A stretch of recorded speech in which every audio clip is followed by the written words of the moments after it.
Coming to you live from downtown Detroit, this is Benzinga's PreMarket Prep with your host, Joel Elconin.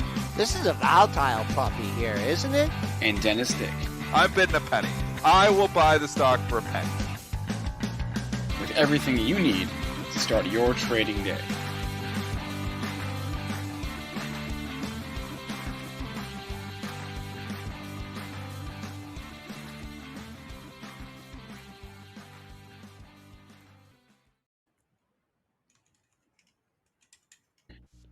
Today is the last day I won't have a camera, I promise, because I'm getting my computer later today, my good laptop, and I'll have it at home while I ride out my quarantine. Welcome to PreMarket Prep, though. I'm Spencer. There's Dennis. Joel will be on in just a sec. Today, the theme of the show is problems that technology can't fix, whether it's Southwest Airlines canceling flights this weekend for well, pick your reason, really, because they said everything. It could be inflation, it could be supply chains, but that's the theme of the show: problems that technology cannot fix. We'll talk Alibaba, which is higher again this morning somehow, some way.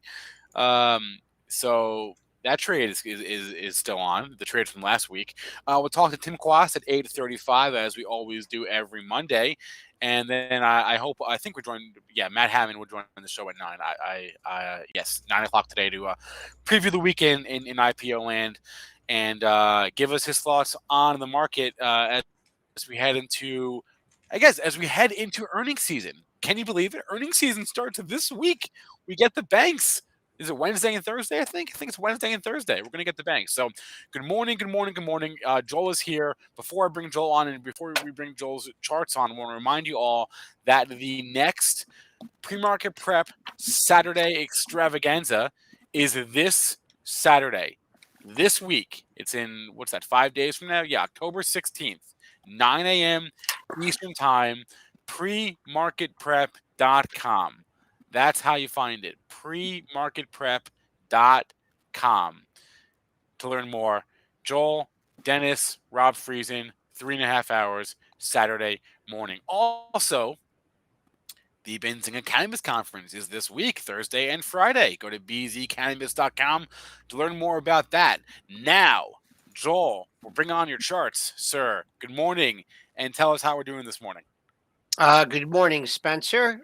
We're in the red by 21.5 handles at 43.61. Crude's making a big move to the upside. That's not good for inflation. It's up 243 at 81.79. Gold is in the red by 230 at 17.55.10. So much for inflation hedge. Silver's in the red by 13 cents at 22.57. Bitcoin's having a good day, working its way up towards 60K. That's up $1,915 at 57.095. And Ethereum taking a little breather, down 49.75 at 36.0950. And that awkward silence. Hello. Oh, that's me. Joel. No, that's me. Sorry, I'm trying to. Sorry. My computer, when I go on mute like that, my computer is slow to bring me back. So I apologize. First off, before we go any further, we have to wish Dennis a happy Thanksgiving. Turkey Today Day is Canadian Thanksgiving. I'm not sure is. what that means. I just know it's a thing. Well, it's the same as your Thanksgiving. It's just on a different day. Oh, it is? Yeah, we give thanks. Okay. So it's Thanksgiving. Okay, so happy Thanksgiving. And I work for you on my Thanksgiving. Look at me. I know. The bond market is closed, but Dennis is not. Yeah. So I'm here for you no matter what. The bond market is closed. The Canadian markets are closed, but the U.S. markets are open, and I'm here for you to tell you my thoughts. And you're not going to like them if you're long tech stocks, I'll tell you that much. So happy Thanksgiving, happy Columbus Day to all. Let's start with the headline of the weekend, and then it'll go into that conversation. Sure. It was Southwest Airlines had all kinds of problems. If you're flying them, I'm sure you know about it. They canceled over 1,800 flights this weekend, dramatically more than any other Airline. American canceled 63, Delta canceled 3, United canceled 6. And Southwest basically blamed it on. They basically took a dart and they threw it at the dartboard as to why they blamed it on staffing shortages. They blamed it on extreme weather, and they blamed it on air traffic control regulations. And that led to almost 30% of their schedule on Sunday getting canceled. I was reading it was, the conspiracy theorists are out there saying that all the that they don't want to mandate the vaccine, so you had a walkout of a lot of pilots that don't want the vaccine mandates. I'm not sure if there's truth to that or not, but has I mean, Southwest commented on any of that? it's like anything. It's like I'm sure there are some truth to it. I know like the airlines just I don't remember who. I think it was Southwest and United just had to laid off a bunch of people who didn't want to get the vaccine. But I don't know. That's not what they That's said. not what Southwest is saying. That's not what Southwest But said. that's what right? everybody on Twitter is saying. So I'm All not right. sure Well, what is true or what is not true here. And this is an issue, though. Obviously, the one thing we can say is you have seen a little bit of a reopening trade in the last few weeks. It has fizzled out in the last few days, last few trading days. You can look at American Airlines starting to approach back to the lows of the move. LUV has been one of the, it had a 10% move, over a 10% move in a week and a half. Now we're pulling back. I don't know where this headline goes. It's not good when they're canceling flights. It's going to piss off a lot of people. But not only that, it's like, okay, well, what is the real reason why? Are you covering up the real reason why? Or are those real reasons something to get concerned that there's going to be more flight cancellations? Because that's not good. well, Obviously. I don't know. I think like the fact that it was so concentrated on one airline. Southwest is not the only There's airline company that is 2,000 flights they canceled, though. right. So, I mean, yeah, I'm But saying it's not good for Southwest Airlines. right. But the fact that the fact that the problems were mostly confined to them when they're not the only airline to mandate vaccines So you or think else. that's maybe not the case? It's just Twitter I tweeting. I'm sure there is maybe some truth to that, but Yeah. I don't think that's probably the main reason. Um, Jake in but the you chat says has a family member that works in there, and he thinks it's 100% about the airlines. I saw a lot of people talking about the vaccines. I saw a lot of people talking about it. So I don't know what's true and what's not true, but well, all we know regardless is again of all the flights canceled this weekend, 99% of them were from one airline. So yeah, never a good thing. That's why the stock is down this morning, I would presume. yeah. And a lot of people, obviously when you're canceling that amount of flights, there's a lot of people that get stranded. Obviously, it's holiday Yep. weekend up here in Canada, but it's all weekend. People are traveling, doing things, and obviously. Yeah. It ticks you off when your flight gets canceled, and then you hear about 1,000 flights getting canceled. Like, holy. So obviously stock gets slammed here today. When you got these kind of headlines, it depends what the next headline looks like. Now all of a sudden you got headline risk on this, Joel. And we talk about different stocks. I try to often trade away from the news. If I'm trading technically, I try to trade away from the news for the most part. Because we know when you got a next headline, you can say, oh, I got a nice setup here. Well, bad headline comes, and that can drive it down. Headlines trump all. So, you had a stock that was trending higher. You had a stock that was showing some life. And now all of a sudden, bad headline hits, and the stock, is going to probably challenge, that 50.88 low from a week and a half ago. So what are you saying, Joel? Maybe not today. Yeah. That'd be down another $1.60. If you've been waiting for a gap fill here, this little gap on September 30th down to 52 and a quarter. You did get it in the pre-market. Who knows if you're going to get it in the regular session? But if you look at the upper right chart, I mean, man, you're falling into no man's land here. And Dennis mentioned a pair of lows at 51. So if you want to get it on the cheap, maybe not today, but over the next couple days. Also, Southwest has a history of like coming out with some bad news and then coming out with some more bad news. And 18 they do. Okay. So if you want to hang out for that $51 area, I think you'd get a look at it. I think you'll get a look at it eventually too. And also, I'm not sure what their hedging strategies are, but you talk about the biggest expense for airlines is fuel costs. And good crude point, trading up. Joel. Yeah, crude's trading up 240. Like I said, I don't know their hedging strategies, so a lot of negative things here in the airlines. Where the reopening, we discussed the reopening trade, where that's at. I don't know, but hands off on the airlines today. If you want to get cheap, put a bid out there at 5105. If you're looking for a gap fill on the upside, you need to get to 53.52. So I The, don't know. That would the, take a big pop. the people making money, and this is a good segue into our whole next probably 25-minute discussion. The people who are making money trading right now are the people who are buying commodities, who are buying physical assets. If you're the user of commodities, that's not what you want to be in right now, because you are seeing inflation, something rampant in certain areas. I do believe we're going to see $100 oil here in the near future. Where are we now on crude? The front month contract's Yeah, 81.74. I think you're going to see $100. I mean, why not? And I'm not a big crude long-term bull, but I will tell you right now, this is the type of environment where you're needing physical stuff.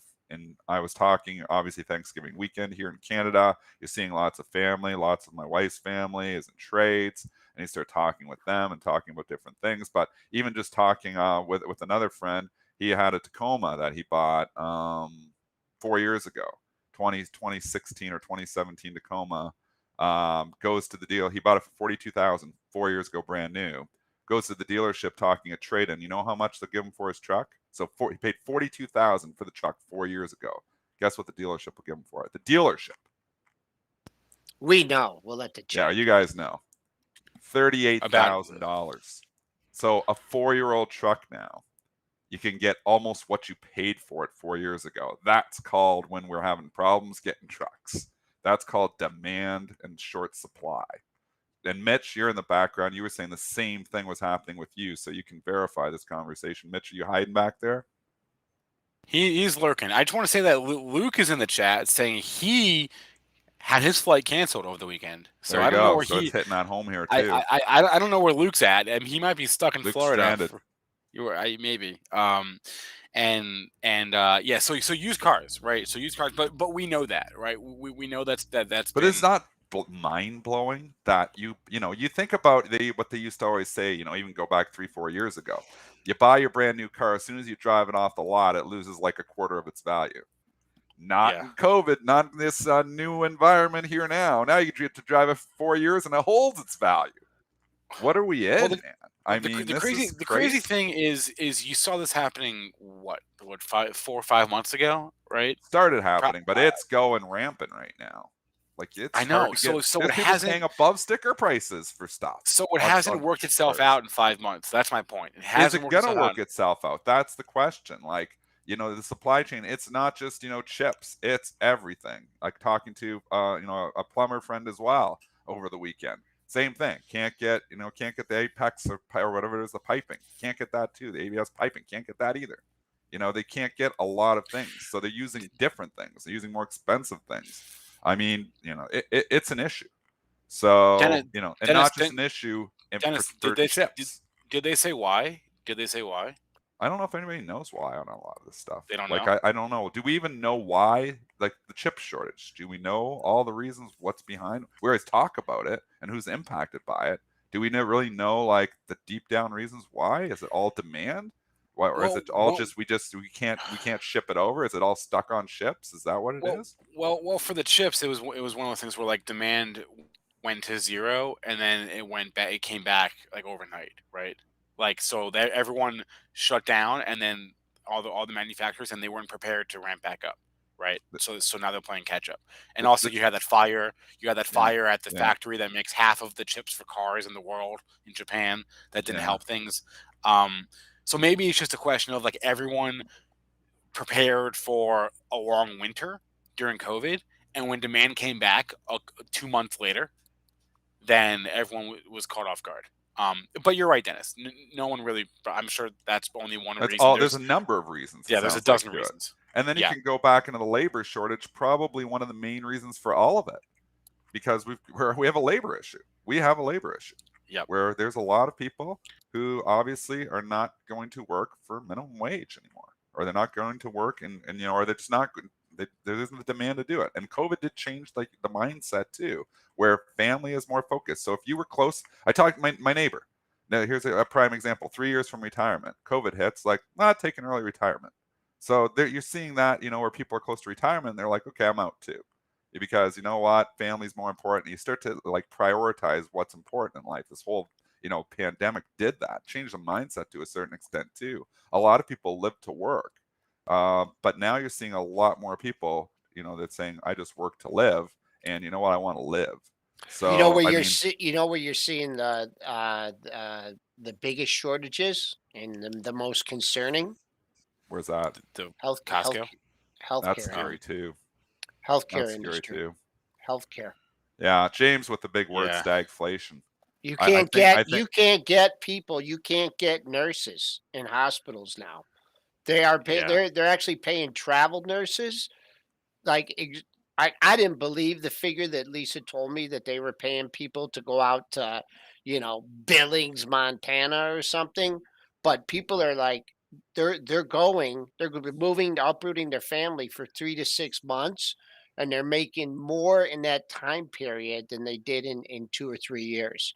Just because of the shortage. That's the biggest economic impact that people don't realize from COVID is the toll that it's taking on our healthcare system. yeah. And and people who wants to be a doctor now, who wants to be a nurse now, who want, Yeah. so you have So shortages now and you have people not wanting to go into the industry. I mean, that is my biggest concern. The so question my, so is my this? yeah. Sorry, Spencer. I was going to say, is this No, all go. transitory? Is this really all transitory? And like I'm asking, chat, you guys, do we get through all these shortages? Do we get through this labor shortage? And we look out, like, could take a crystal ball and try to project it 12 months out, 24 months out. Are we past these problems and do we go back to business as usual? Or is this a new world where it's actually going to be, inflation? We're going to have inflation involved. We're going to have labor shortages for the prolonged, for a longer period of time. And the big word that James just said, stagflation, is that on the table here? I know you brought it up last week too, Joel. It's a word that we have not used, and I have not, heard from in probably decades. You think about stagflation, and if you've never heard of stagflation before, we can just go and give you the actual meaning of it. Just read Textbook. it so I don't butcher it. But stagflation, obviously, increasing prices is a big part of it as I Google it. So, a situation in which the inflation rate is high, the economic growth rate slows, and unemployment remains steadily high. Well, the unemployment rate is low, but the main reason the unemployment rate is Well, probably it's low. lower than it was. It's still high. Okay, we can say it's lower, but it's not high for one reason, is that because to be included in the unemployment and to be included in labor figures, you have to be seeking work. We have a lot of people who aren't seeking work. So maybe, it's not as high of employment, but it's not going to show up in unemployment stats if a lot of people are saying, I don't want to go back to work. So that's, what throws off the stats too. So is stagflation the question? Because we don't really have, steadily high unemployment here right now. But at the same time, if we have a lot of people that were willing to work 2 years ago now they don't want to work, is that really, indicative of, just everybody that can get a job? And they can. I mean, you can get a job if you want to get a job, but is stagflation on the table?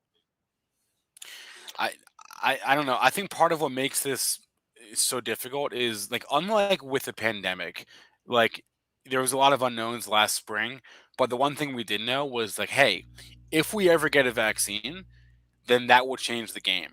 And then it took 6 months, but we got a vaccine, right? Yeah. But with this, literally no one knows. Like, nobody knows, and that's part of the problem. Is because no one knows, there are no expectations. You can't say you can't set the bar, and then try to come in above or below, because there is no bar. Like, what are you gonna say? 6 months? That's a guess. That's a guess. It'll all be better in 6 months. We don't. We have no idea. There is no frame of reference for anyone. All you have is the word transitory, which just means temporary. But temporary is like is And it's Temporary said can from the go on for. Fed, and there's nothing else that they can say. We've said this on the show a dozen times in the last month. There's nothing else they can say. They can't come and say this is sticky and sticking around forever, because then they have no excuse. They need to start jacking rates, because the only way you can really control inflation is to start raising interest rates. And you can't raise interest rates because the whole entire US economy, and the world economy for that matter, unless you're in China, is built on debt. So you can't start raising rates significantly. You can raise them 0.25%. You can raise them 0.5%. Is that going to slow down inflation? Probably not. Start raising it 2, 3, 4%. It does, but then everybody loses their homes. Then you got major problems going on. I mean, they're really stuck. I don't even see the solution here. That's why they keep just digging the hole. Okay, so now here's the question, because no one really knows, right? It'll work itself out when it works itself out, whether it takes 2 months or 2 years. Who knows? But are we in an environment now where technology stocks, because technology companies have been your best play for the last 12 years, where they are not your leader, because these are all most of these problems, not all, but most of them are problems that are irrelevant of technology, right? Technology can't fix a supply chain shortage. It can't fix a labor shortage. Maybe it can a little bit, but it can't. These are problems that are not solved by a new app. You know what I mean? Or like a Zoom video conference call, right? It's like, it's bigger than that. So the question is, do you want to, like Dennis talked about commodities, right? Being in an inflationary environment, do you want to own technology stocks right now? And when I say right now, I mean like going out 12 months. Because we all know listening to you two guys go on, I don't want to own a share of anything. Yeah, but that doesn't work though. If you go to cash, Joel, you are definitely getting killed. So, I have traders in our Affirm Bright Trading. They make pretty good money, and they're like, I got to buy. They're buying, like, they're still buying houses. They're still buying stuff. They're like scared to be, and they're buying crypto. They're scared to be in cash. There is literally a lot of people that are actually scared to be in cash, and I'm kind of one of them. I mean, I have quite a bit of cash sitting there, and I'm like, it's been the wrong play, because the markets haven't really gone anywhere, but my cash is getting just slowly deteriorates in value because of inflation. So the safest play, really, if you want to fight inflation, is a commodity trade. It's to own stuff, real estate. It's to own stuff. But then again, you're paying, in a bubble. You're paying in a bubble pricing for some of this stuff. But that's been where the money's been made, in physical assets. Used cars. Who makes money on their used car? Who makes money on their used car? We had 3 people when we were having that conversation in the chat saying they sold the car that they bought for more than what they paid for it. Who makes money? What environment are we in when you make money on your used car? Used boats started last year. It's incredible. We had a couple cars come up leases over the last few years, and I was just, and I looked at this is really before couple of them we bought before COVID. And I was like, and I never do that. Everyone's like, oh, you can't, you're getting ripped off if you're buying a car after you leased it for a couple of years. And I'm like, I don't care. I owned a car. And then we did that. I mean, we also have very, very low mileage on them. So, yeah, and Dana is going to do the same thing. She's got a lease coming up. She goes, yeah, I would get a new car. There's no cars out there. Boom, throw the cash down and drive it into the ground. But man, you guys, I mean, eventually though, an ARK investment is going to be, if we do stay, if the inflation stays, that's the way wrong. So it's going to be high growth tech that gets hit the most. And why? Again, because I want to explain it to people who are new to the show. We've explained this before, but if you have an inflationary environment, high growth tech is a play on future earnings. Those future earnings are worth a lot less in a high inflationary environment, because cash today, because you can spend the cash today, is worth a hell of a lot more than cash tomorrow. So when you're buying these high growth plays that they're just burning cash, those aren't what does well in an inflationary environment, because those future earnings are worth less. And that's why you're seeing tech stocks, some of the future, some of the smaller tech stocks really struggle in this environment, where obviously you're seeing the commodity stocks like ExxonMobil and Chevron, and the steel stocks have come back off a certain extent, but they're still up significantly. And full disclosure, I'd be a buyer of steel stocks right now, because I think they pulled back enough. I do think they start to eventually go back to the highs and the move. That's where, if you believe that the inflation isn't going away, That's, if you think this inflation, and Kathy Wood's been on CNBC and she thinks it is transitory, and that's why she's positioning herself and buying these high, and she might be right. If the inflation goes away, she'll end up getting paid for that call. So right now, your investing strategy, long-term investing strategy, is all about whether you believe this inflation is, going to be sticky and stick around for a long time, or whether it really is transitory. And 1 year from now, we actually have falling prices, or we get back to business as usual. I don't know if anybody has the answer to that. They'll go Yeah. up. They'll go up, but when they start to come down, they won't come down at the same rate that they went up. It's hard for prices to go down. It's labor. So one thing, people are asking more money for their jobs and they're getting it. How many people take a pay cut? You don't often. You might be able to get your gas price down a little bit, but you don't get a lot of people taking a pay cut. So I think any increase in labor costs is permanent. You're not going to get the labor costs back down. So as you increase, people are paying more. They have to get the people. If they don't want to work, they got to offer more money. I mean, those are more permanent pricing. Now, is the price of lumber come down? Yes. Has the price of some other commodities come down? Yes. Some, obviously oil, no. Oil's starting to break out and go up again here. And I've never been an oil bull, but I'll tell you, in this environment, in an inflationary environment, oil's probably going to continue to go up.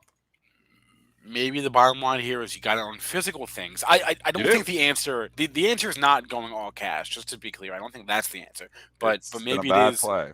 Maybe maybe it's owning physical things over digital things for now. But the digital assets are doing pretty good too, because crypto is the new gold, and you can see. Okay. And this is incredible in itself too. And every single economics book is a fail on this one, because in the best inflation hedge is supposed to be gold and silver, and this has just been incredible. We've got inflation like we haven't seen in 25 years, and gold and silver is going down. I mean, that's incredible in itself. I don't. Is there a potential catch-up trade eventually in gold and silver? And we had this question last week, or is it just the fact that maybe gold and silver isn't the gold and silver it used to be? Yeah. How long is it until gold starts trending on Twitter, right? Because everyone wants to play the catch-up trade in gold. That's going to happen. That's going to happen this year. That's going to happen this year right now.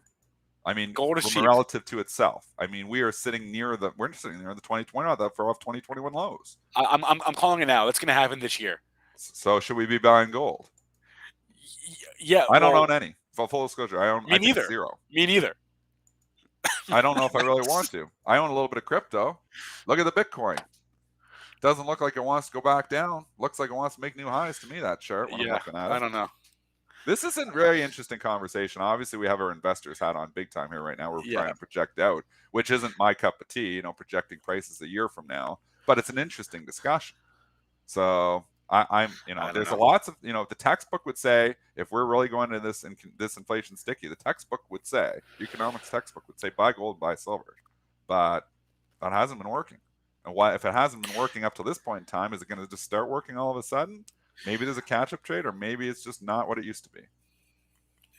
I bet you there's a catch-up trade, only because it's the most obvious thing in the world. Let's go to China for a second here, because that trade, I don't know how long I thought it was gonna go on for, but it's still going. I guess I thought maybe 2 or 3 days, but no, we're on week 2 now. Yeah, and it's still going. This morning. Yeah, what a turnaround. I mean, Alibaba, we called that. I did not think it was going to go up. I said eventually it's going to have a 10-point squeeze. Had it 2 days later.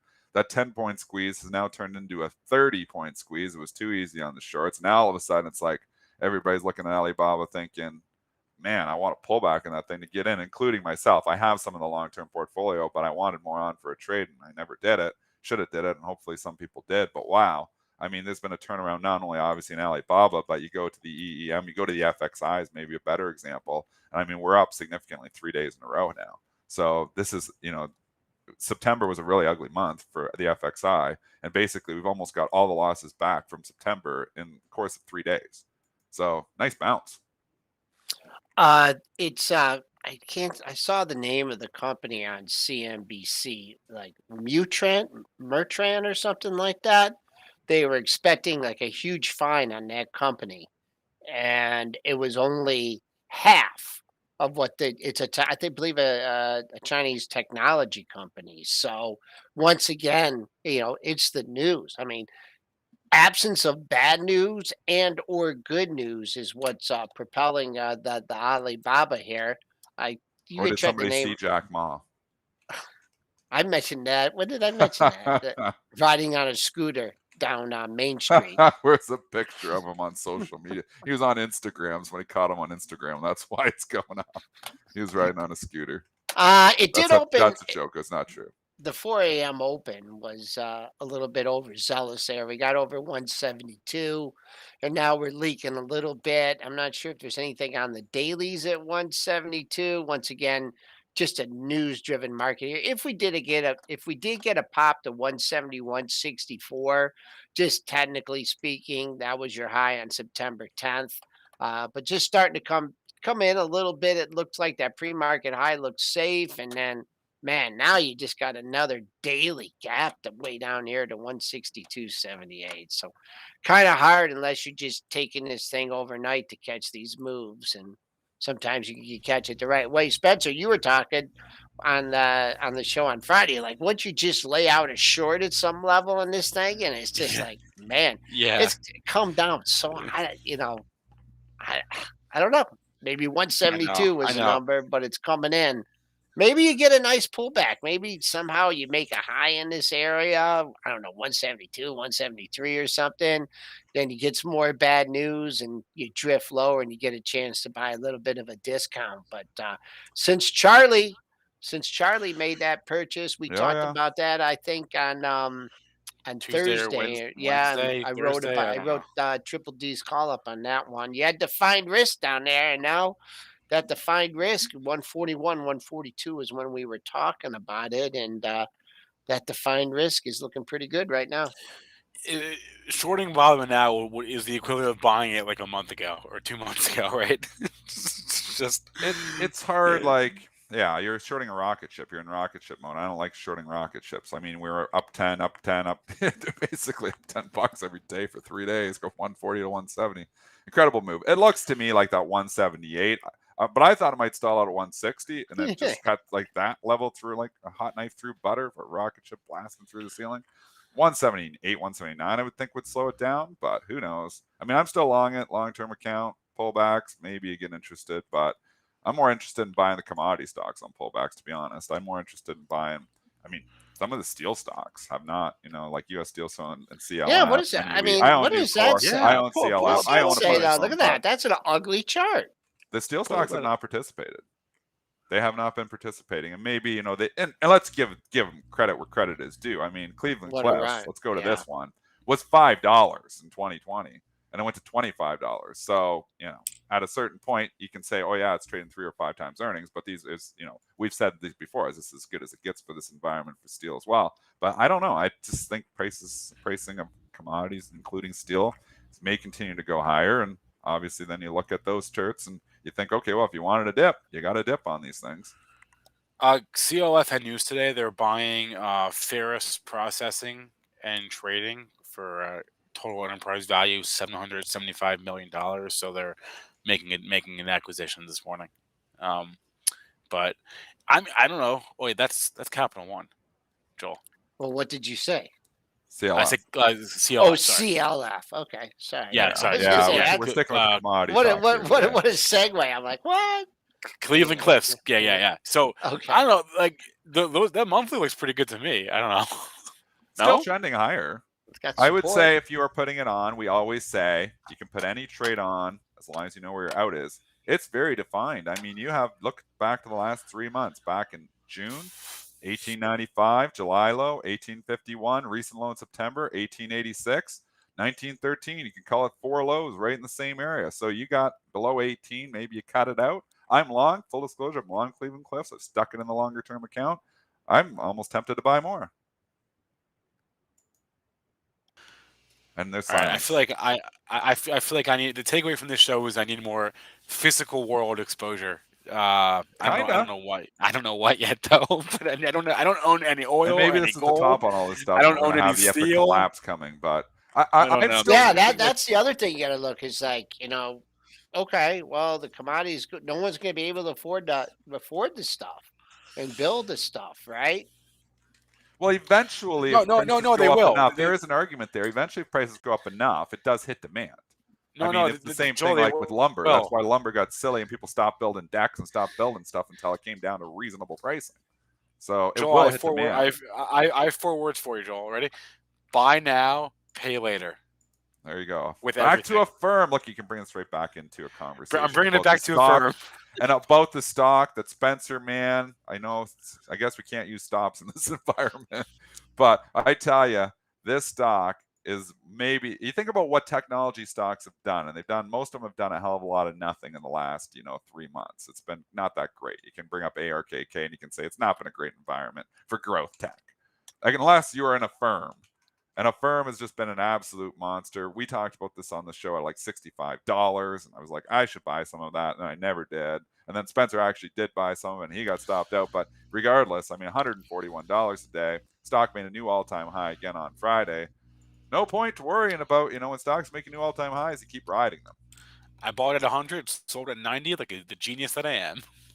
Not quite. I've done that a lot of times. It got close to the all-time high. You actually had an all-time high at a little bit higher, 146.90. But When was that?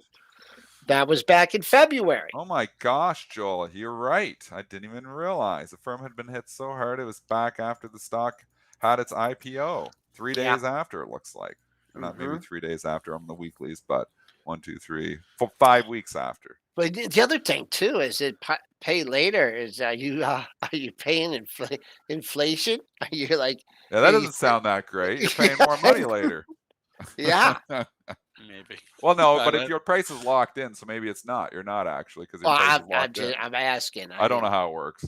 I usually pay off my credit card every month, so I don't know how. Yeah, hey, if your price is locked in, you're getting a better deal. I mean, somebody was saying to me, I was maybe like, that's joking. it. I was joking online for that business, but you were joking it too. Like the best business model could be, buy now, pay never. And then somebody said, well, that's MasterCard's business model. I was like, oh, it actually is.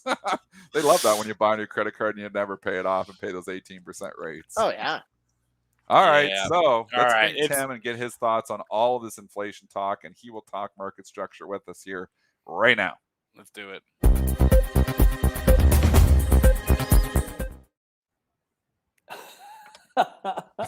Good morning, sir. I look forward to that every Monday, I Dennis. have to do it for the bushwhackers. Tim. The day is not. It just doesn't get off to a good start unless you're doing that. So It's really dark outside where you are, so we can't tell where you are right now. I'm assuming you're in the mountains. I am in Steamboat. Yep, Steamboat Springs, and I'll tell you, it was just spectacular yesterday. So that direction is Mount Werner, which is about 10,600 feet, and it was snow covered and a little crown of clouds around it, and yet about halfway down the mountain, the aspens are still orange and yellow and red. It was just, I mean, I get to be here all the time, and I'm still just stunned by how beautiful it is. So that's awesome. Where I am. Yeah. I see you've got Jay Powell with you today. We have special guest on the show here, and we were asking him all morning. It's just for today. Well, a good thing you're talking about buy now, pay later, then, because that is the Fed's mantra. That's true too. Spending, right? Don't worry about the cost; just spend. That's spend. Mm-hmm. What we've had a long discussion here. We've been talking inflation. We've been talking obviously a lot of things that are out of our control with the supply chain. We've been talking about labor shortages.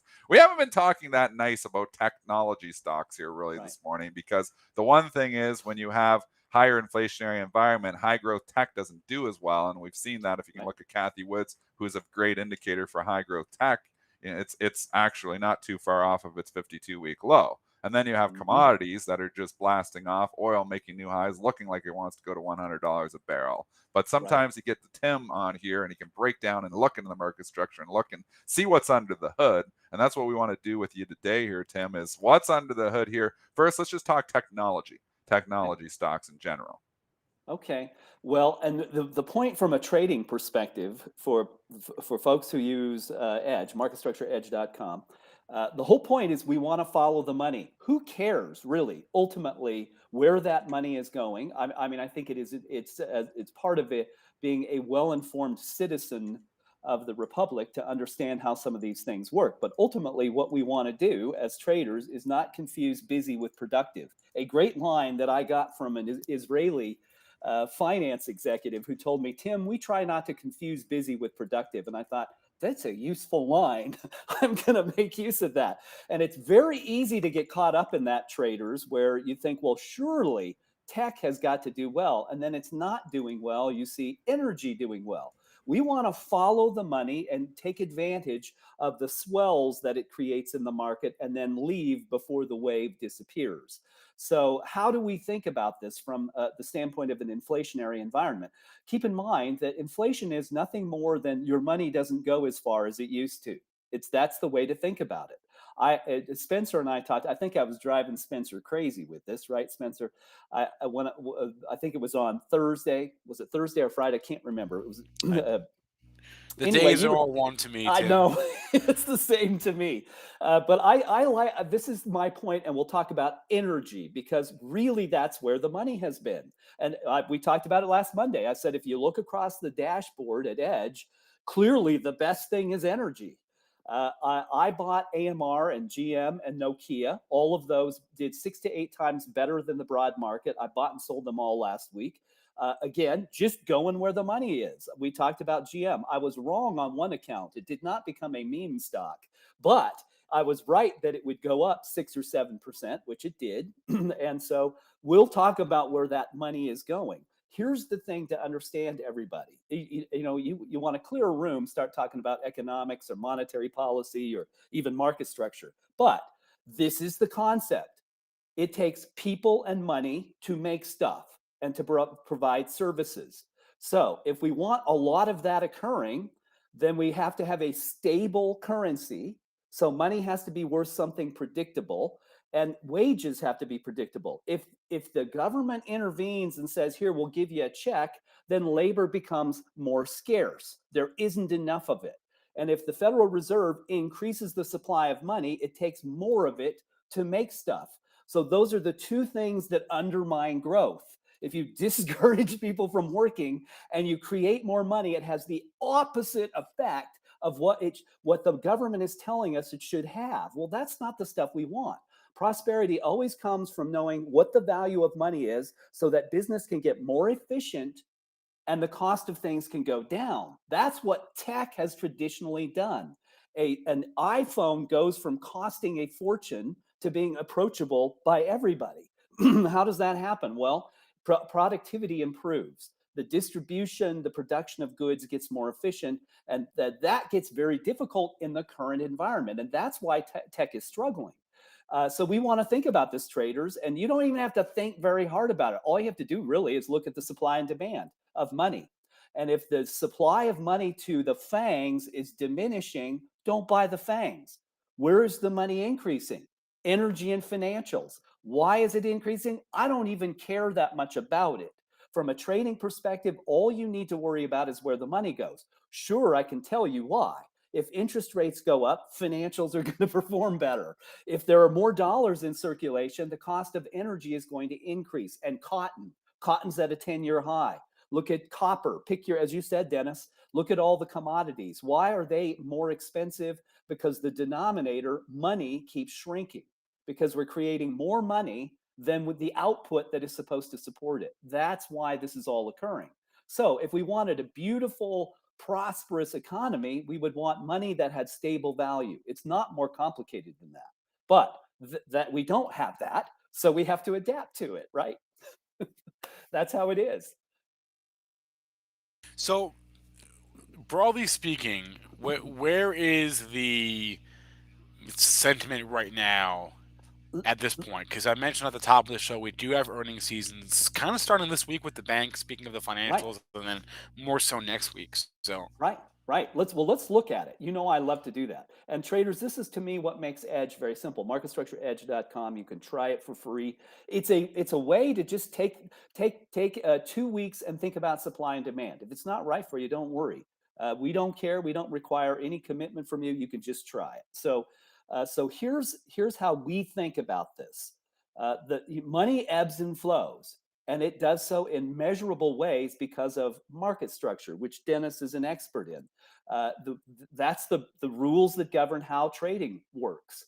When I did the demo on Thursday, I used my own Interactive Brokers account, and I showed everybody how my stuff is trading. Where's it going?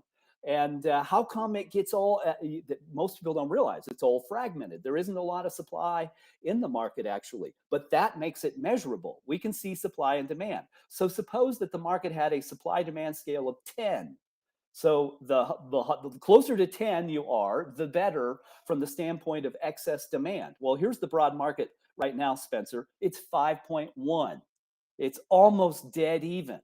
And if we looked at that pattern over time, what we're showing here is SPY, the State Street ETF that tracks the S&P 500, and the underlying waxing and waning, ebbing and flow of demand for SPY and the stocks that comprise the S&P 500. That's it.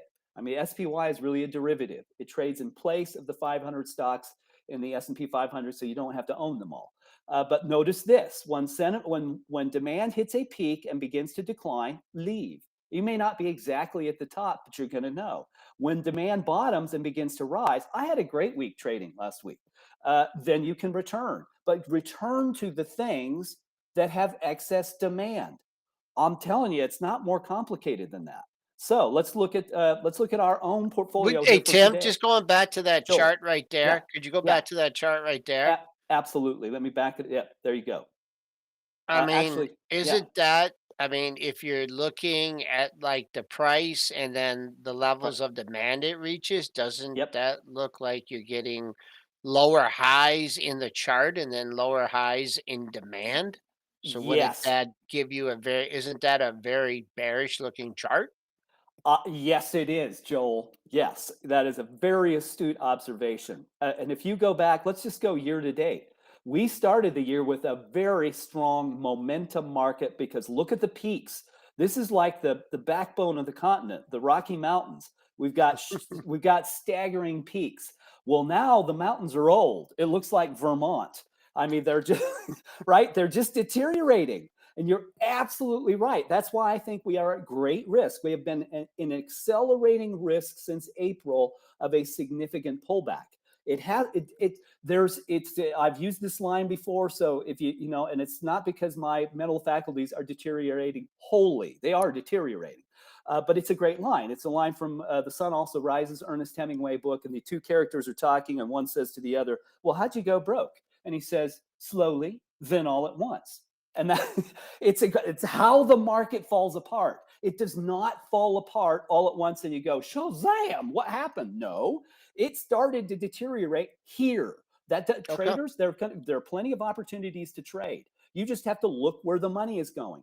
If the money stops going to the whole market, is it going to tech? Is it going to consumer discretionary? Is it going to large caps? Is it going to small caps? All of that is measurable. And you just want to put yourself where it is. I only trade 30% of the days. The market has 252 trading days in a typical year. So 30% of the time I'm trading stuff. And I crush the broad market by following demand. But you're absolutely right. That is, Joel, you'd look at this pattern and say, well, those peaks are getting weaker and weaker and weaker.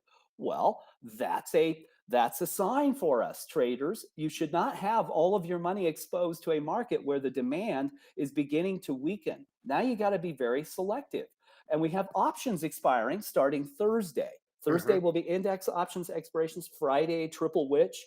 Then Monday, a new series. The new series in a weakening market, it tends to be when the new series trades that the trouble occurs. And we've been having that happen repeatedly. Happened here, happened here, happened here, happened here, happened here. Is it going to happen again? Well, I can't tell you, but the math would tell us, well, I should be pretty cautious around Monday the 18th. And you can't peg the day. It's so massive. The market is so massive, you cannot predict the day that something will happen. But you could look at this and say the supply-demand equation, Joel, you're exactly right, is deteriorating. You're exactly right. Yep. So Tim Quast says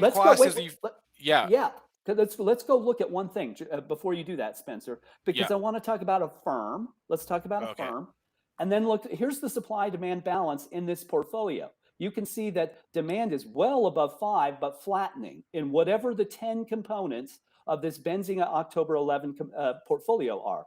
Energy is the lead sector. Fast trading machines that just want to fool you are the top behavior. Short volume, the supply side, the trend is up. The last few days are down. So that's not horrible, but there's something in there that's helping us. So let's go look at it really quickly. And so if I look at, who's at the bottom? Palantir. Palantir's a 1 and bottomed and 42% short, and the short trend is up. There's the closing price. It trades $5,500 at a time. Market cap's $44 billion. Key behavior, passive money leaving, and it's in the tech sector. Well, what's the best? Well, look at the ones at the top. It's all, AMR stock I like to trade. 10 out of 10, 32% short. Look, Diamondback, Marathon, Devon, Hess. All these stocks were up 10 to 11% last week. You want to go where there's excess demand. Now you'd say, well, they're all topped. Yeah. And I think when those deteriorate, get out. But it could give us another 2, 3, 4 days of gains in energy. How do you know, Tim, when to get out? I mean, you come in and you can buy the 10 because that's the strongest stuff you'd be going into. But how do you know, when it's time to ring the register? Right. Key, right? Entries and exits. All trading boils down to entries and exits. So by rising demand, so I bought GM on Monday when I said, well, it looks pretty good. So when sentiment began to deteriorate and short volume jumped above trend, I left. You could still get some additional gains, but I'm happy with my 6 or 7% gain there, and I leave. But it's falling demand. Buy rising demand, sell falling demand. It's just like surfing a wave. When the wave begins to deteriorate, your ride is over. And it's that simple. And it's not perfect. It's not perfect math. It's just better than all the other math. And that's all you need. So that's it. Buy rising demand, sell falling demand. Be very aware of options expirations and month ends, because all the chairs shift 1 or 2 to the left or to the right. And you have to realize it's going to distort the wave. But that's how you do it. You repeat that over and over. You don't have to own 50 things. I rarely own more than 4 or 5 things at a time because I'm not smart enough to watch more than that. But that's all you really need to do, traders. It's fairly simple. All right, Tim Quast joins us every Monday for Market Structure Mondays. He is the founder and CEO of Market Structure Edge, marketstructureedge.com. Tim, always a pleasure. We'll talk to you again next week. Good to see you, my friends. Have Thanks, a good Tim. week. All right. Hey, it's age 52. Unless there's more stuff on our list, let's do some ticker time here. If we can from the chat. We've been so in the discussion. There's been very few tickers coming today. So I know. But we got the first one. Martin's got Sofi going. You know what? Sofi, I think Sofi got another upgrade today. I think. Did it get an upgrade? I saw we haven't looked at ratings for a while. I think it was like 2 hours ago. I saw that.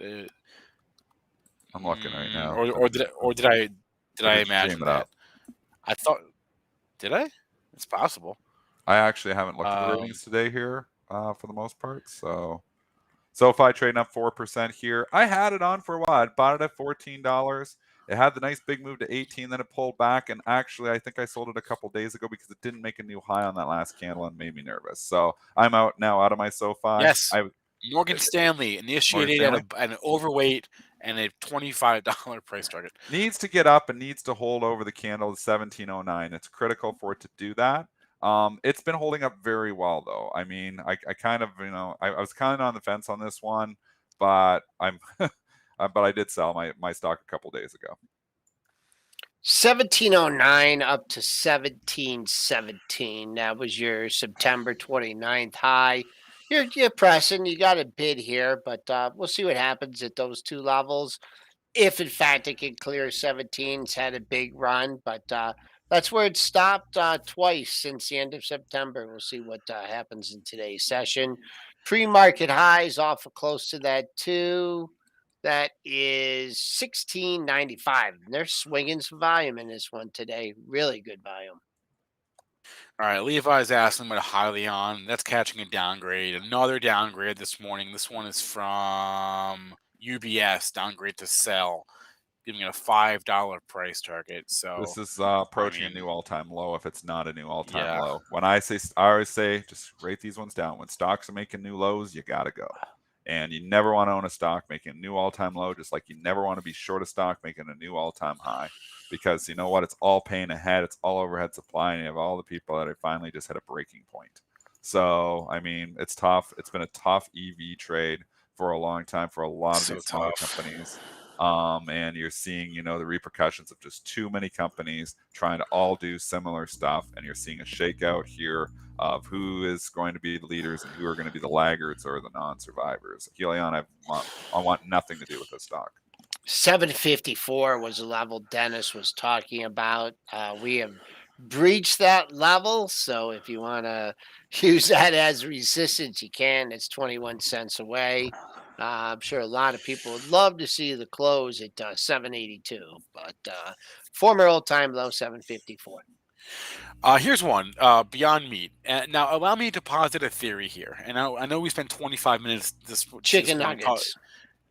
all right. I know we spent 25 minutes this morning talking about supply chain problems and how messed up everything is and how that's bad. Let's try this theory, though. Supply chain problems is a bullish indicator, and here's why. It means that there is demand for your product. If you have no supply chain problems now, does that mean that no one is buying your product? I have not heard any complaints, any or seen any headlines about Beyond Meat shortages. Not to say they don't exist, I just haven't seen it. But how's that for spin? Supply chain is bullish because it equals demand. This No? Beyond Meat has been like an unbelievable stock to hold up as well as it has on veggie burgers. I just think eventually there's enough other veggie burger competition that, and obviously, they've done a lot of things right. The companies, I've tried them. They're pretty good burgers. I just can't understand and wrap my head around the valuation. I can't understand and wrap my head. I think the story has cooled off substantially. Is there more pops? Do they get more contracts? Yeah, but every time they get a contract now, it is met with more sellers into those pops. So I think eventually the stock is going to go a lot lower. But I was said that a year ago when the stock was right around the same price, probably like $110, and it went down to like 50. Well, no, actually, I don't know. Yeah, it did Nah. because we were bearish before before COVID started. And then it came all the way back and it got to $221 again, which is unbelievable. The January of 2021 that bailed out every bag holder and every stock. If you didn't get out during that time, you missed your out. Now you look at it and you think, is this ever going back to 225? You never can say never, but I don't think so. I bet you if you go and you look on that day when it did go trade over 225, I almost guarantee you that there was a headline about a burger deal with Oh yeah, that's what was McDonald's or driving it. something. Some burger Yeah, deal. Another, yeah. oh, they got a deal with McDonald's. They got a deal over here, and eventually, I don't know. There's support. I mean, I'm sure this person is looking at it, like from a buy perspective, a retail trade, most do, and it's most of the market's been an uptrend. You're leading on the low of the move at 98.90. You've had a couple lows around 100. It's holding up. So it's a lower risk long, but you take out this 98.90, this $100 level, your next monthly low comes in at 88.51.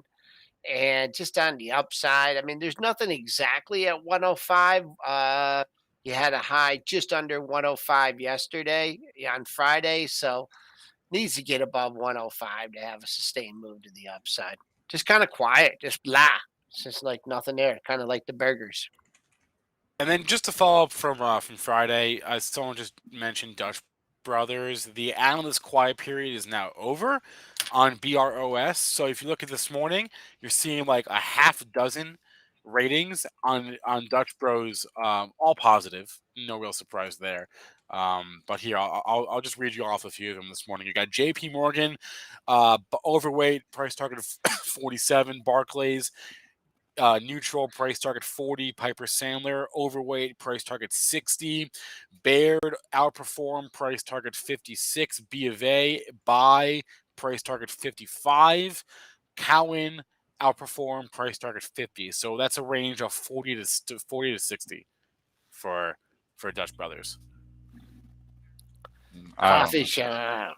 Coffee shop. I mean, I don't know. I'm All right. I'm limiting my comments on this. I limited my comments on Friday when we were doing. All right, fine. I don't know. 41.5. You know, Fine. there's It's Fine. kind of just there's your hanging out. support. If we got Yeah, above 45, maybe it starts to get interesting again. But I don't. it know. had its run. You got some overhead Yeah, supply. you do.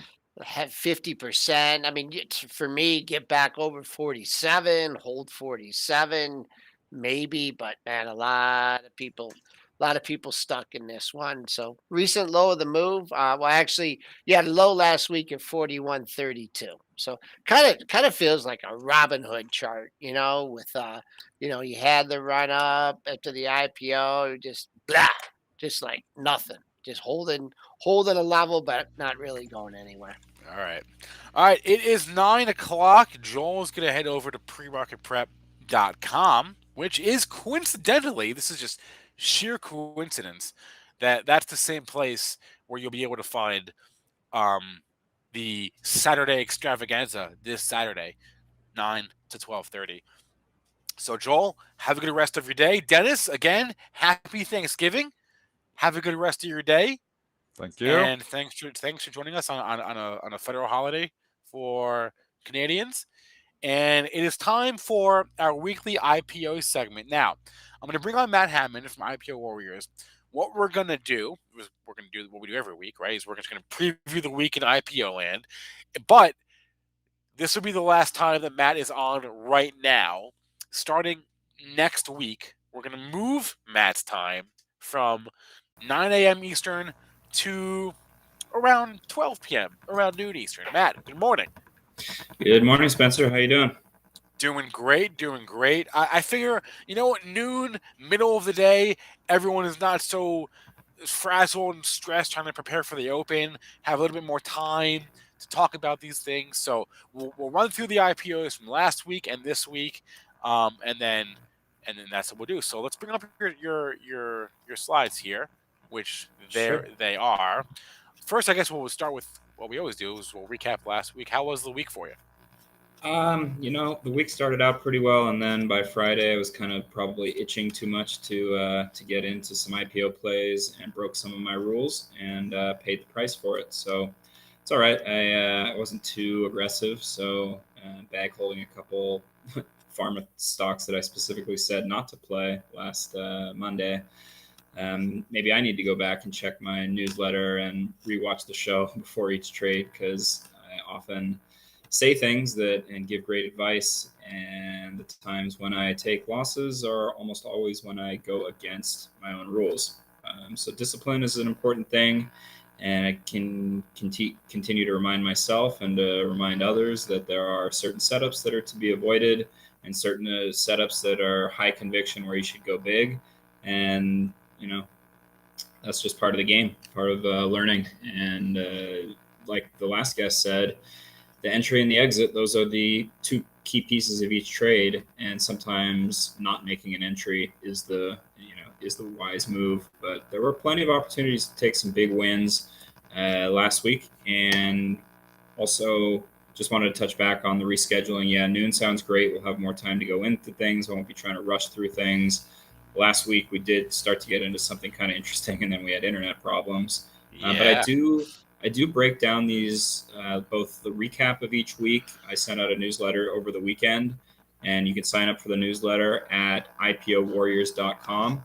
And then on usually Monday evening or Tuesday, I will send out a more in-depth preview of the IPOs for the week ahead in the newsletter as well. So the newsletter is free. Sign up at ipowarriors.com.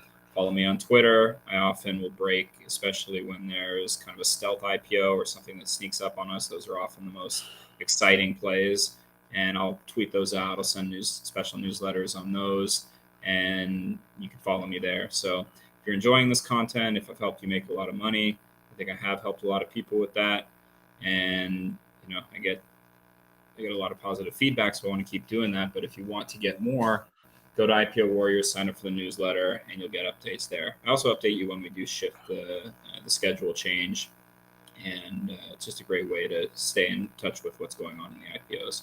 So this last week, we had Volcon we had Lifetime Group, we had Thesis Therapeutics, and we had Cognition Therapeutics. So all of these were very low float except for Lifetime Group, and that wasn't really a great play.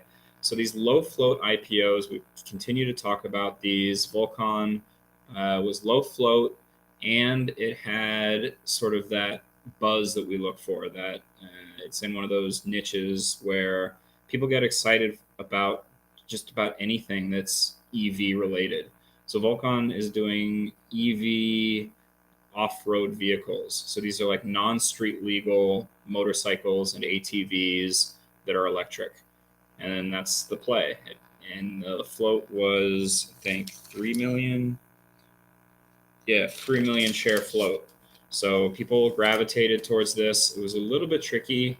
It debuted at $9 after IPOing at $5. So that was, I kind of like to see that sort of debut premium. It indicates that people are interested in this. It doesn't take a whole lot of demand to send an IPO that only has 3 million shares in the float into a massive run. But this one pulled a little bit of a head fake. And it was sort of just due to stupid luck that as I increased my limit order before the debut, right before it went live, E-Trade, which it sometimes does, rejected my price change. Sometimes you have your price set at, say, $8, and then you see the indication price go up to $9. So you try to adjust your limit order because I'm trying to buy these on the debut. And sometimes E-Trade will just go, no, rejected. And now they've canceled your order. And as you scramble to put in your next order, in this case, it went live. And it kind of unexpectedly went straight down into a halt. Doesn't take a whole lot of volume in either direction to move 10% either way and trigger a halt. So this one halted down, and that's a little bit unexpected. We expect these that do kind of run off the open to do so, really in the first couple seconds when they go live. They'll often halt straight up. So this one, I read the level 2 data, and I saw a big sell order down at 750. So I decided, okay, well, I will play. If it goes up, I'm not going to chase it. That's my second rule of trading these. My first is take profits without regret. The second is don't chase. So if this just ripped up, I would say, well, I missed it. Damn you, E-Trade. But if it drops down, I'll take that opportunity. I'll take that opportunity. So I said, all right, I'll place a limit order at 755.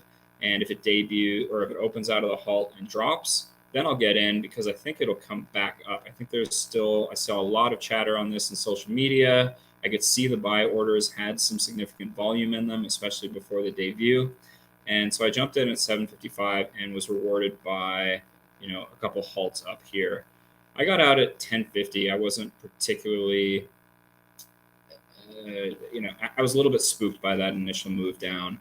But if you did follow the kind of rule of 3, which for me is, at 3 halts, if I see 3 upward halts on these, I want to be totally out.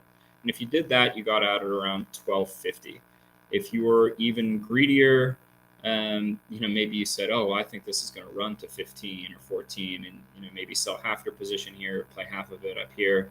But the bigger takeaway on this is, hey, when it's low float and it's not, biotech, if it's something like crypto or EV or we had DATS the other week. We had, if it's a Chinese random, just about anything underwritten by Bosted or Network One Solutions, like you play those. So any of these super low floats that have some kind of meme-ish,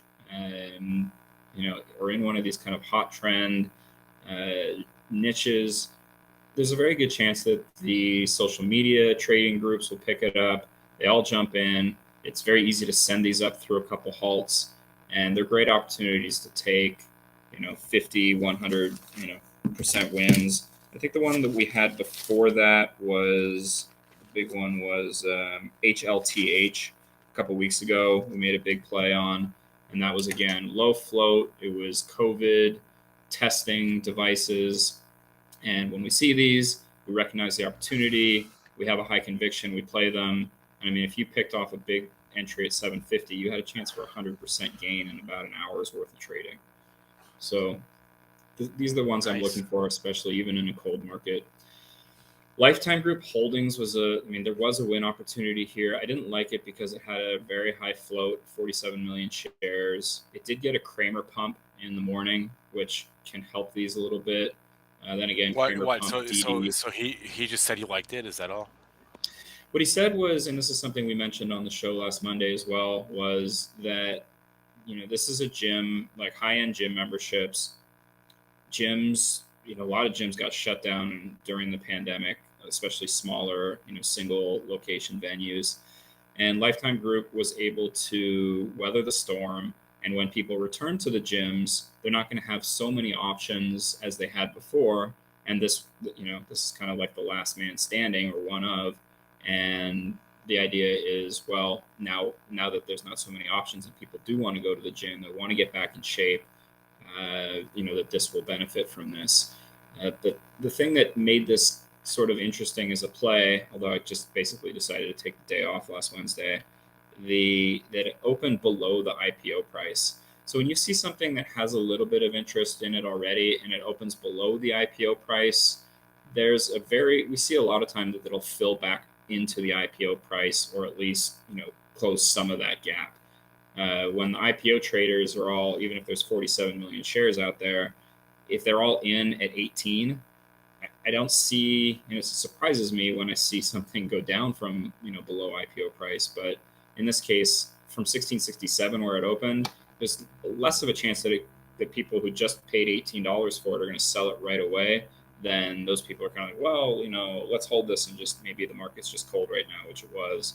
And, there were opportunities to play this for a profit. You're not going to make a ton of money, but, you add up the singles, you get, you score runs, you can get wins there. But for me, it still wasn't interesting enough to sit there and play it. THRX, this one I didn't play simply because, as a general rule, I don't play biotechs. And this one did give you a win opportunity, but you really want to assess your, what is the upside downside risk of something like this? And do you really think that from, if it goes up 20%, do you think it's going to run up another, significant leg from there? I would say that if you were bold enough to play this at all, you would have been wise to, keep a trailing stop loss on the, off the debut, let it run up a little bit, get your stop loss in, raise it as it rises, and take a quick profit. If you got greedy on this one, you ended up getting hurt. The other one that I liked this week, simply because it was super low float, and Alzheimer's. Alzheimer's, for some reason, has been getting a lot of positive attention. The FDA, I forget the ticker, but approved an Alzheimer's drug a few months ago that some doctors said it wasn't ready. Anyway, the stock ran, and since then, almost everything. Yeah, that was. I think it was ALZ. Well, there's a couple. Cassava has the one with the data that may or may not be good. But oh man, I'm blanking on the. It was like ALHC or something, ALZH or something. Oh gosh, chat. I know the chat knows. Anyway, keep Okay. going. But I forget what that biotech is. Yeah, the point is, I think it is ALZH. The point is that Alzheimer's plus low float has been kind of like a hot trade. So this one had, I think, 3 million. Yeah, 3.35 million. I think they upped it to 3.7 million. So very low float. It was Biogen. Thank you. Oh, Biogen too. Okay. Biogen. I think there was also, okay, so the point being, Alzheimer's plus low float, that's sort of trendy. That's sort of, it's super low float. This was a good opportunity. I missed it because I tried to undercut. I saw everything, dipping a little bit off the debut. So I said, okay, well, I'll try to, snipe a little 1185 entry. Didn't get it, and it ran. It looks better than it was. I mean, ultimately, this is a $1.50 win, so it didn't even make the 2-point, win that I'm usually targeting. But it was a pretty safe play. I mean, if you got in and kept a trailing stop loss, maybe you got stopped out on this big downward wick here, but you still took, a 50 cent or, a dollar win here. Maybe you let it ride a little bit. Maybe you said 13.50.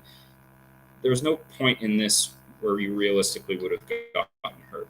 So it was a good play if you took it, and it's just another good example of low float plus something buzzworthy. And these are the kind of plays that, especially in a cold market, these are the still opportunities to take wins in the IPO world. So one of the takeaways for the last couple of weeks is when the market is cold, don't be too bold. Like, don't just, there are times when the market's hot where it seems like every IPO goes up. And it's almost like, well, just, put your boat in the ocean and it's going to, rise with the tide. When the market is soft and we're in the midst of a correction, it's really a time to be extra cautious. And one of the other signs of this is when you start seeing multiple IPOs, kind of like brand name IPOs getting pulled. We saw iFit last week. We saw a couple others the week before that got pulled. And we've just seen a lot of brand name IPOs that normally would go live get pulled or delayed. And the reason is they say adverse market conditions. But what it really means is they went out to a bunch of investors, the big name money players, and said, hey, do you want to buy our stock? And they said, well, we're not really like buying a lot of stuff right now. And we're not super excited what you're offering. So, we'll take a pass. And enough of them say that, they're going to say, well, now's not the right time for us to do an IPO. So when you see a lot of IPOs getting pulled or pricing below range, downsizing their offering, or even debuting below the IPO price, which is something we really didn't see a lot of like earlier in the year or last year when the IPO market was super hot, it's time to be cautious. And during this time, I'm going to focus my efforts on low float hype memes or longer price, longer positions in underpriced IPOs. So we saw back in, I think it was August, we saw a bunch of IPOs that didn't do particularly well on the debut. But then once the market warmed up again, it was like you got a huge discount on them and they just ran, really hot. They did really nice runs from there. And those are some of the opportunities I might be looking for. And there's one in specifically this week that I think kind of fits that category. Lay it on us. So we'll get there. Let's some of these will blow through because we've like HCTI. I think we've covered this every week for the last 3 weeks. Cloud and data management software for healthcare, life insurance. So the revenue, nothing too particularly exciting. Gross profits, not particularly exciting. They got a trifecta of negative on the operating loss, net income, and cash flow. And the only thing exciting is that, or interesting, is that they reduced the float from 9 million shares to 4.62 million shares. So now this has gone from, well, not particularly big, but not low enough to run on its own, to under 5 million shares. Now I have to watch it and see, are people talking about this on Twitter? Are people talking about this on FinTwit? Are people like talking about this in social media? Because it doesn't take a lot for a 4.62 million share float to run. But then again, it's still selling on Webull after 3 weeks and cutting the share float in half. So if people get allocations of, 50% of what they've requested, or even, 30% or more of what they requested, it's probably not, all that interesting. And in this market, I think we got to take a pass on this one. Biofrontera, this is some kind of skincare for overexposure to the sun, which I can't quite tell if it's sunburns or skin cancer, but their financials are not interesting at all. They are slightly rebounding now that we're coming out of the pandemic. And the only thing interesting here is 3 million shares float.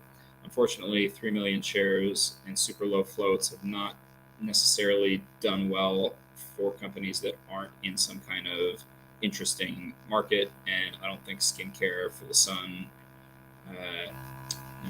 sounds like sunscreen, or I don't know. It just doesn't sound particularly exciting unless I see a lot of people getting excited about it. I'm just not going to try to touch this one. Avid Exchange, accounts payable software. So software as a service for accounts payable. Revenue's up 33% in 6 months ending June 30th. Gross profits up 52%.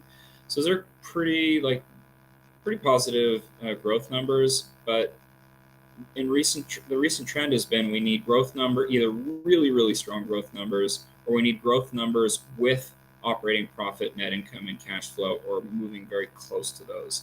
Without that, we've seen investors kind of shrug them off. We've seen the market be not that interested.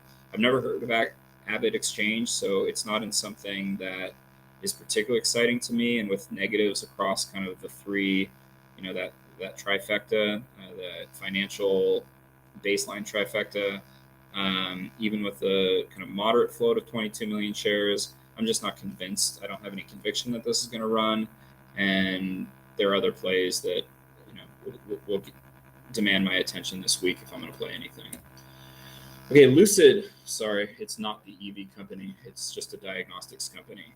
It's a device for testing esophageal cancer indicators, esophageal maybe cancer indicators. It's not generating any revenue yet because their device is not FDA approved yet. The underwriter is not a company that I'm particularly familiar with, so we're not seeing like Bosted or Network One Financial or even Maxim or Think Equity. So none of these kind of like gimmicky underwriters that sometimes indicate that they might do something kind of manipulative with the price. The float is very low with 5 million shares, but again, unless people mistake this for Lucid Motors, which I doubt they will, this is a pass for me. IHS. This is IHS Group.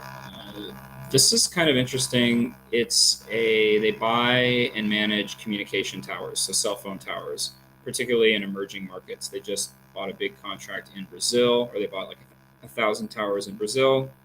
They just bought 1,000 towers in Kuwait. And as we know, everybody uses cell phones, so it's a pretty good industry to be in. Revenue only up 15% in the past 6 months, but gross profits are up 60% in the last 6 months on gross margins of 47%.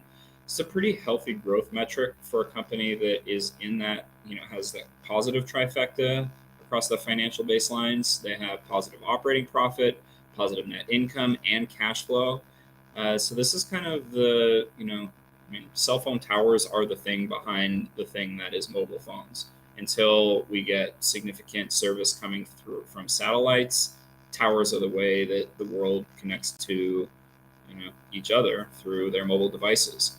So one red flag is that of the kind of conservative float of 22.5 million shares, 4.5 million shares are being sold by existing shareholders.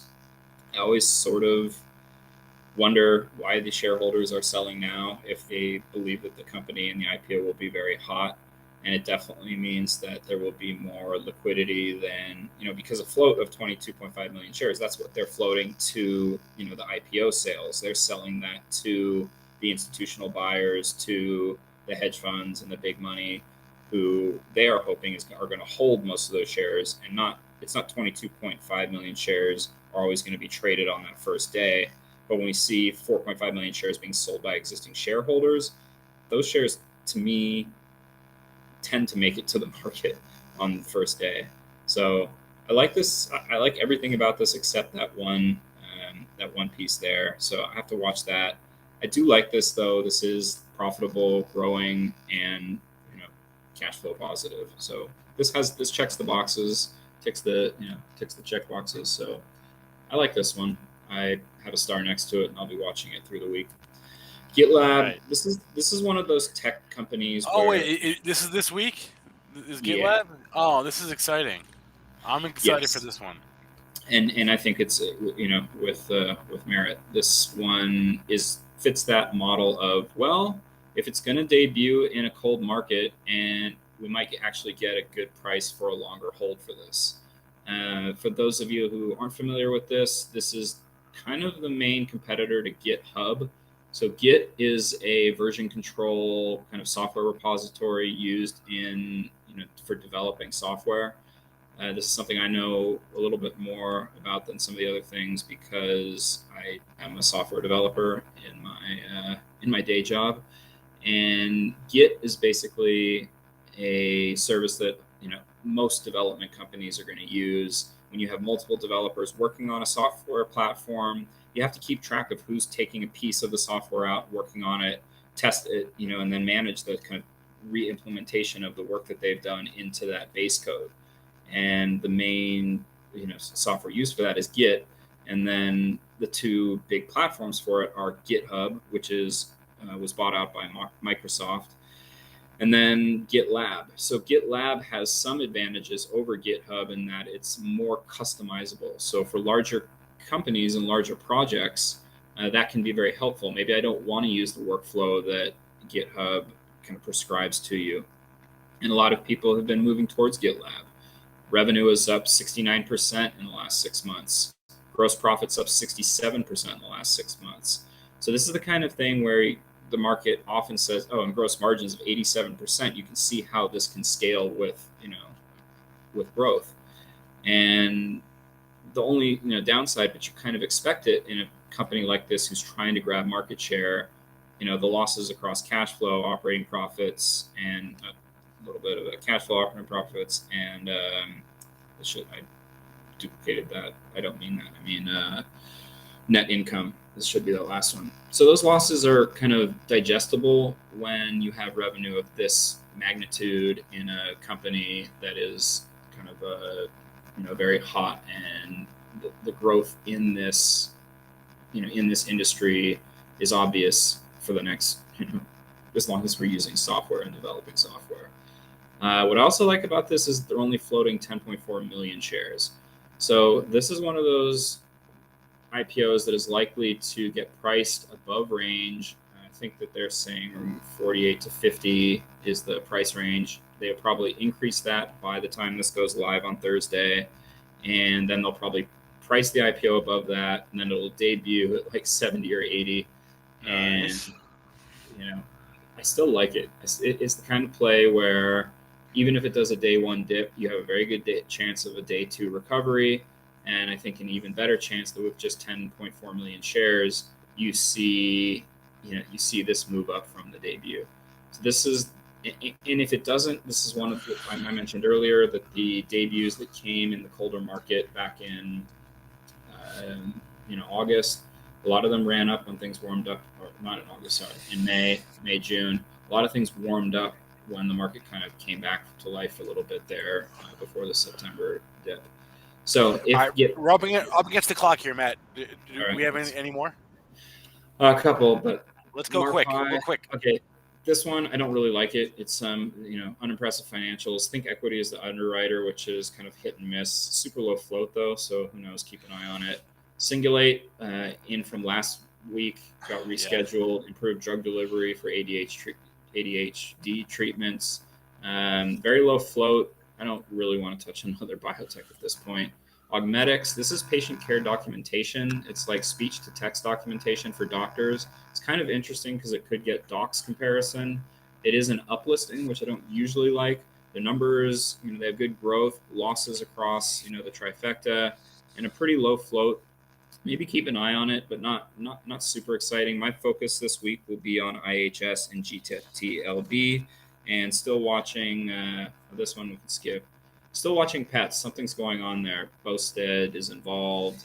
Just check my tweets if you're interested in that one. We got cut off when we were talking it last week, but if we gotta go, we gotta go. Market's coming opens in 3 minutes. Sign up for the newsletter. I'll have more on that there. IPOwarriors.com, and that's a wrap for me, Spencer. Thank you. All right. Matt Hammond, thanks a lot. Joins us every Monday to give us a recap and a preview of what's to come in the IPO calendar. That's a wrap for us here today. David Green is live now on our channel. The stream will end and redirect to him. Please remember, all the information from our show is meant to be used as informational purposes, not for investing or trading advice. I promise I'll have a camera back later today. I'm getting my laptop from the office, which has more functionality than my crappy MacBook Air. So there's that. Thanks everyone for bearing with me. Thanks to Tim. Thanks to Matt. Thanks to all of you in the chat. Hit that like button, please, and thank you. And I'll catch you guys later. Have a good day, and good luck at the Open.